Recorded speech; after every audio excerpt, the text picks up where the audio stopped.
नमस्कार, मैं सुनील आप सभी का एजुकेशन प्रभा यूट्यूब चैनल पर हार्दिक स्वागत करता हूं। आज मैं फिर से उपस्थित हूं मनोविज्ञान की कक्षा में, जिसमें कि मुख्य रूप से टेट, सीटेट और अन्य शिक्षक भर्ती संबंधी परीक्षाओं में निश्चित रूप से पूछी जाती है, खास करके बाल विकास। आज हम बाल विकास क्या है, उसकी अवस्थाएँ क्या होती हैं और उसके सिद्धांत, तो मुख्य रूप से ये सब सारी चीज़ों को हम आज डिस्कशन करेंगे, जिसमें कि मुख्य रूप से बाल विकास के जो सिद्धांत हैं, जो कि आपके सीटेट में पूछी जाती है, जो कि इसमें दिया गया है बच्चों के विकास का सिद्धांत, प्रिंसिपल्स ऑफ चाइल्ड डेवलपमेंट। तो इस चाइल्ड डेवलपमेंट को तो हम देखेंगे ही, बाल विकास के सिद्धांत को तो हम देखेंगे ही, साथ ही बाल विकास क्या है और उसकी अवस्थाएँ क्या होती हैं, इन सारे पक्षों को भी हम आज समेटने का प्रयास करेंगे। तो सबसे पहले हम देखते हैं कि बाल विकास क्या है।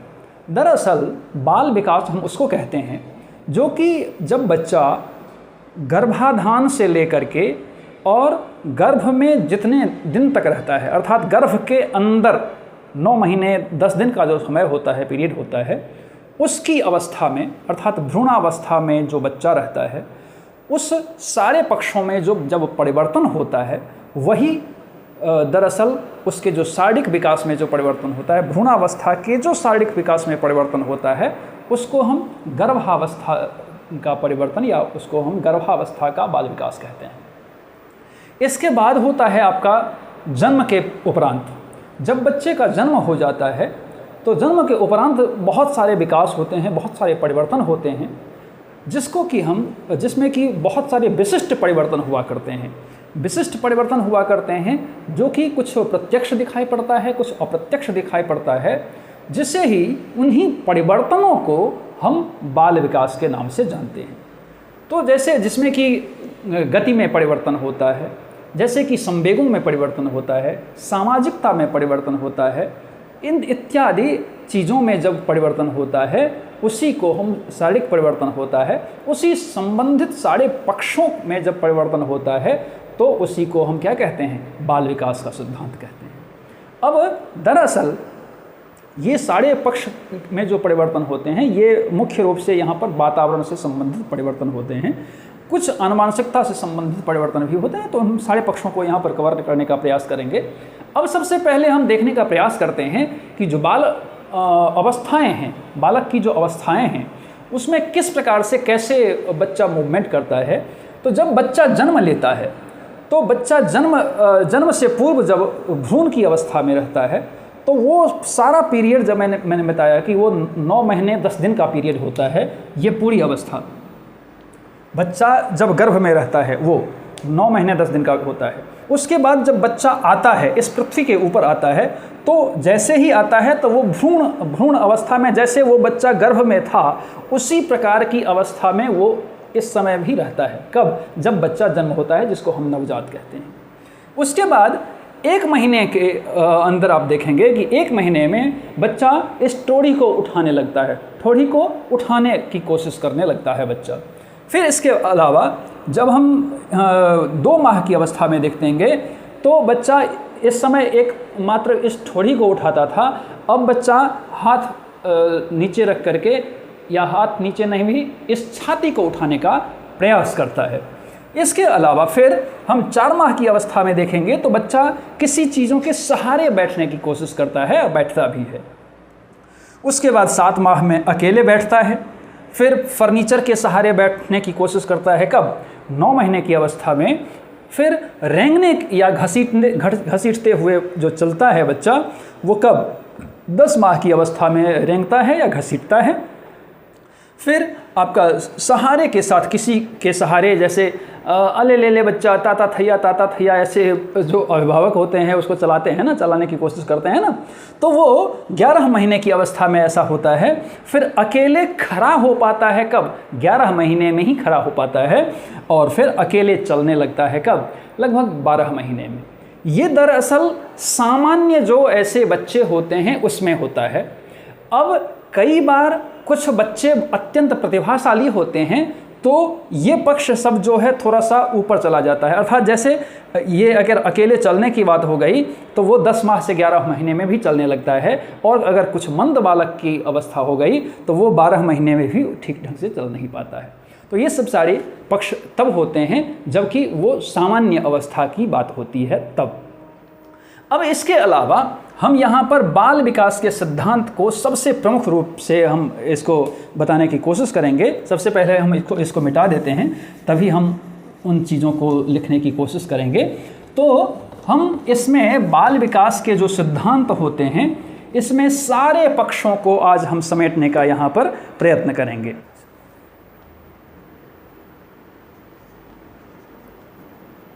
बालक की दिशा का सिद्धांत, विकास क्रम का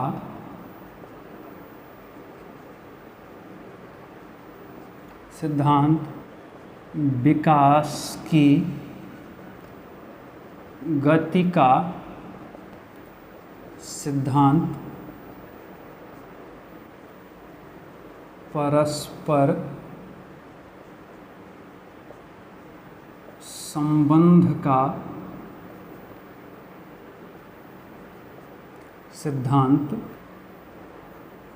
निरंतर विकास का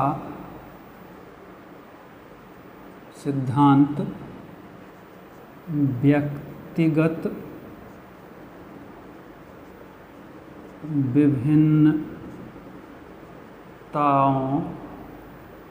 का सिद्धांत, एकीकरण का सिद्धांत, वंशानुक्रम एवं वातावरण की अंतःक्रिया का सिद्धांत। अब हम ये संपूर्ण सिद्धांतों को यहाँ पर देखने का प्रयास करेंगे। बालक के विकास के जो सिद्धांत संपूर्ण रूप से हैं, उसमें सबसे पहला जो आता है आपका बालक की दिशा का सिद्धांत। बालक की दिशा का सिद्धांत से मतलब है वो एक दिशा में होता है, अर्थात कभी भी बालक का जो विकास होता है आप देखेंगे कि वो सिर से पैर की ओर सिद्धांत आता है, अर्थात जिसको हम क्या कहते हैं, सिर पैर धरोन्मुखी सिद्धांत। सिर पैर धरोन्मुखी सिद्धांत, इसका अपर नाम भी ये है। तो सिर पैर धरोन्मुखी सिद्धांत का मतलब होता है कि सबसे पहले बच्चा का सिर का विकास होता है, फिर उसके धड़ का यहाँ पर, उसके बाद उसकी भुजाओं का विकास होता है, फिर उसका धड़ का विकास होता है, फिर उसके बाद जांघ पोर्शन का विकास होता है, फिर पैर की तरफ का विकास होता है। इसी प्रकार से हमेशा कभी भी बालक की जो गति होती है, अर्थात कभी भी जो उसके दिशा का जो सिद्धांत होता है वो सिर से पैर की तरफ का सिद्धांत होता है। फिर हम देखेंगे कि विकास क्रम का सिद्धांत। विकास क्रम का सिद्धांत क्या है, तो विकास का एक क्रम होता है, वो कभी भी ऐसे उल्टा पुल्टा नहीं चलता है। आप देखेंगे कि अगर बच्चा भ्रूण की अवस्था में आएगा, गर्भ की अवस्था में आएगा, तभी वो 9 महीने 10 दिन के बाद वो क्या आएगा, इस पृथ्वी के ऊपर आ पाएगा। अगर वो भ्रूण में ही नहीं रहेगा तो क्या आ पाएगा, तो पहले भ्रूणावस्था हम कह सकते हैं, फिर शैशवावस्था होता है, फिर बाल्यावस्था होता है, फिर उसके बाद बाल्यावस्था के बाद आपका किशोरावस्था होता है, फिर प्रौढ़ावस्था होता है। अर्थात इसमें एक क्रम होता है जिसको कि फॉलो करते हुए उसी क्रम में होता है। पहले प्रौढ़ नहीं बन जाता है। कोई बच्चा देखे हैं कि पहले बूढ़ा हो गया, फिर थोड़ा सा जवान हुआ, फिर उसके बाद और जवान हो गया, फिर और थोड़ा सा बच्चा हो गया, फिर और बच्चा हो गया। ऐसा कभी होता है क्या? कभी नहीं होता है। तो इसमें एक क्रम होता है जो कि निरंतर गति से वो चलता रहता है। अब उसी क्रम में आप देखेंगे सबसे पहले क्या करता है, लिसन, अर्थात सबसे पहले बच्चा क्या करता है, सुनता है। सुनता है, सुनने की प्रक्रिया हो जाती है LSRW, S अर्थात स्पीकिंग पहले, उसके बाद बोलता है। पहले सुनता है लिसनिंग, फिर S स्पीकिंग, फिर R रीडिंग, फिर पढ़ता है और फिर अंत में क्या होता है, लिखता है। ऐसे नहीं होता है कि पहले लिख लेता है फिर जा कर के सुनता है, फिर ऐसा कुछ नहीं होता है। तो एक क्रम से उसके गति का सिद्धांत होता है, उसके क्रम का सिद्धांत होता है। फिर हम बालक के विकास की जो गति का सिद्धांत है, बालक के विकास में एक गति होता है कि उस गति के अनुसार ही बच्चा निरंतर बढ़ता है। आप देखेंगे कि इसको डगलस और हॉलैंड ने दिया है, इस क्रम के सिद्धांत को, अर्थात विकास के गति के सिद्धांत को डगलस एंड हॉलैंड इन्होंने दिया है।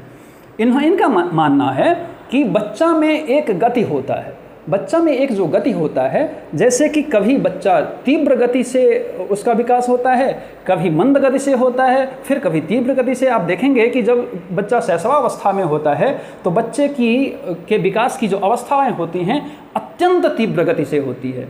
फिर जब बाल्यावस्था आते आते बच्चे का जो विकास की जो प्रक्रिया है वो मंद पड़ती जाती है, और फिर जब बच्चा किशोरावस्था में प्रवेश करने लगता है या प्रवेश करता है, उसके बाद उस किशोरावस्था में बच्चे का जो विकास होता है अत्यंत तीव्र गति से फिर से होने लगती है।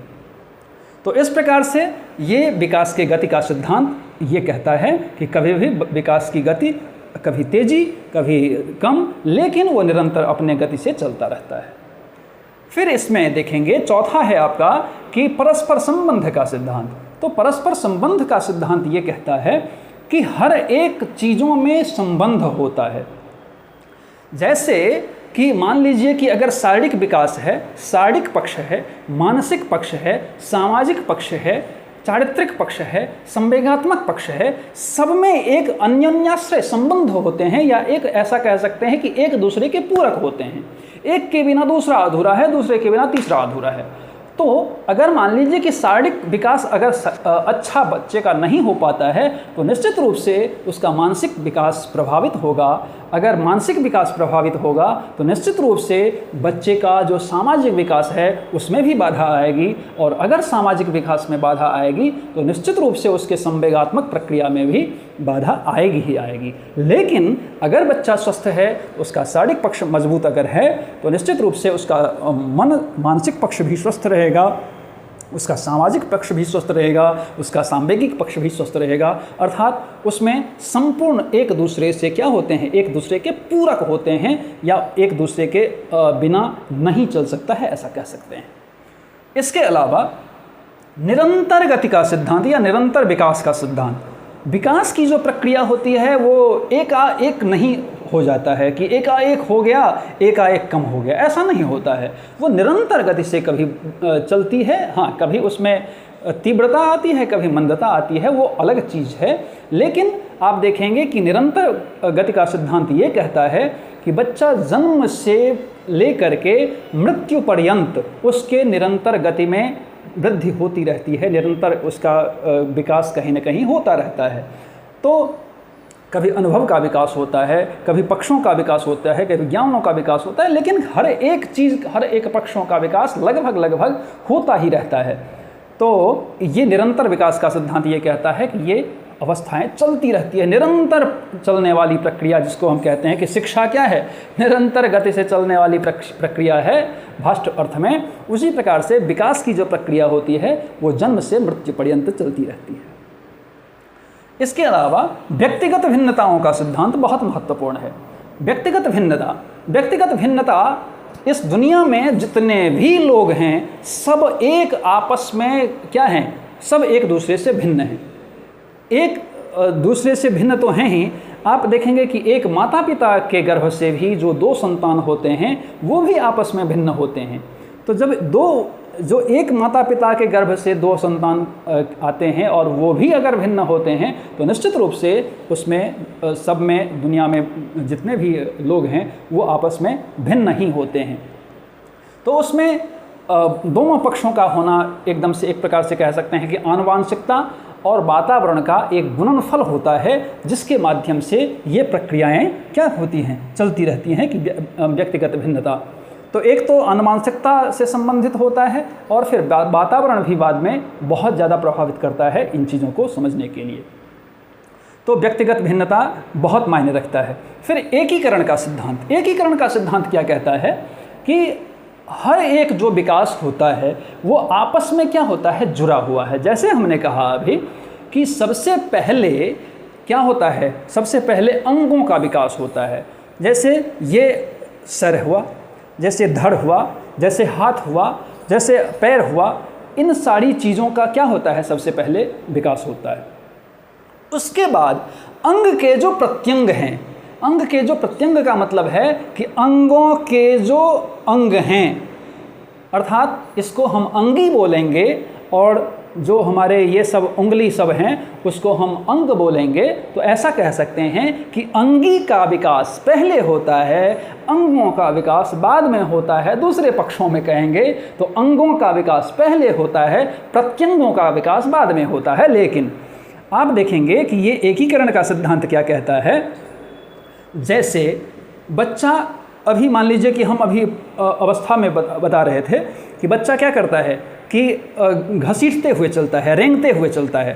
तो अब जब रेंगते हुए चलता है, अब मान लीजिए कि उसके आगे एक लाल वाला बॉल जो उसको बहुत अच्छा लगता है, बच्चा आकर्षित हुआ, देखा तो आकर्षित हुआ। अब बच्चा चल तो सकता नहीं है तो घसीटता हुआ चल रहा है, क्योंकि थोड़ी ही दूर में है, उसके कुछ देर घसीटने के बाद वो पकड़ में आ जाता है। अब बच्चा यहाँ समझने की कोशिश कीजिए। अब बच्चा यहाँ से घसीटते हुए वहाँ बॉल तक पहुँचा, उसको अपने हाथ से उठाया। अब हाथ से उठाया तो अंगों का प्रयोग किया, फिर उसके बाद वो ले लिया। अब ले लिया, उसके बाद वो बच्चा पलट गया, और पलट गया, हाथ को भी ऊपर उठा लिया, पैर को भी ऊपर उठा लिया, और दोनों हाथ पैर सबसे उसको पकड़े हुआ है और उसके साथ वो खेल रहा है। अर्थात ये कहता है कि एकीकरण में सबसे पहले आप किस पर, पहले बच्चा इसको हिलाएगा कि उंगली को हिलाएगा? नहीं हिलाएगा, पहले इसको अर्थात भुजाओं को हिलाएगा, उसके बाद ही वो उंगली पर काबू कर पाता है। तो एकीकरण का मतलब है कि जिस तरीके से हम पहले अंगों पर काबू करते हैं उसके बाद प्रत्यंगों पर काबू करते हैं, उसी प्रकार से एकीकरण का सिद्धांत होता है कि पहले एक को लेते हैं, फिर सबके साथ उसमें समन्वय स्थापित करते हैं। फिर इसके बाद वंशानुक्रम एवं वातावरण की अंतःक्रिया का सिद्धांत बहुत इम्पॉर्टेंट है ये, और इससे रिलेटेड क्वेश्चन आते ही आते हैं। वंशानुक्रम और वातावरण, वंशानुक्रम और वातावरण एक प्रकार से बच्चे कहा जाता है कि बच्चा क्या है कि वंशानुक्रम और वातावरण दोनों का ही अंतःक्रिया का गुणनफल है। अंतःक्रिया का गुणनफल अर्थात मतलब ये है कि इन दोनों में से एक अगर नहीं रहे, वातावरण, ये अगर दोनों में से एक का अभाव हो जाए तो बच्चे का विकास सही ढंग से, संपूर्ण ढंग से नहीं हो पाएगा। अगर मान लीजिए कि उसकी आनुवांशिकता या जो आनुवांशिकता है वो बहुत अच्छा है, लेकिन उसको वातावरण अगर बहुत खराब मिल जाता है तो बच्चा बिगड़ जाएगा या फिर उसका विकास संपूर्ण तरीके से नहीं हो पाएगा। वहीं पर अगर वंशानुक्रम बहुत खराब है और वातावरण भी बहुत अच्छा उसको मिल गया तो भी संपूर्ण तरीके से विकास तो नहीं हो पाएगा, लेकिन कहीं ना कहीं विकास की प्रक्रिया आगे बढ़ेगी। लेकिन अगर वंशानुक्रम भी और वातावरण भी दोनों का समन्वय रूप जो है वो दोनों बहुत अच्छा मिल गया बच्चों को, तो निश्चित रूप से बच्चों का जो डेवलपमेंट होता है वो अत्यंत तीव्र गति से और अत्यंत वेगपूर्ण तरीके से और बहुत प्रभावी तरीके से होता है। तो हम ऐसा कह सकते हैं कि इसमें सारे पक्ष जो हैं, खास करके बाल विकास के सिद्धांत के जो सारे पक्ष हैं, मुझे लगता है कि कम समय में आपने सभी पक्षों को जाना होगा। और इसी प्रकार से पढ़ने के लिए आप एजुकेशन प्रोफाइल यूट्यूब चैनल को सब्सक्राइब कीजिए, लाइक कीजिए, फॉलो कीजिए, शेयर कीजिए, कमेंट कीजिए और साथ ही बेल आइकन को जरूर प्रेस कीजिए ताकि आपको आने वाले सभी वीडियो मिलती रहे। धन्यवाद।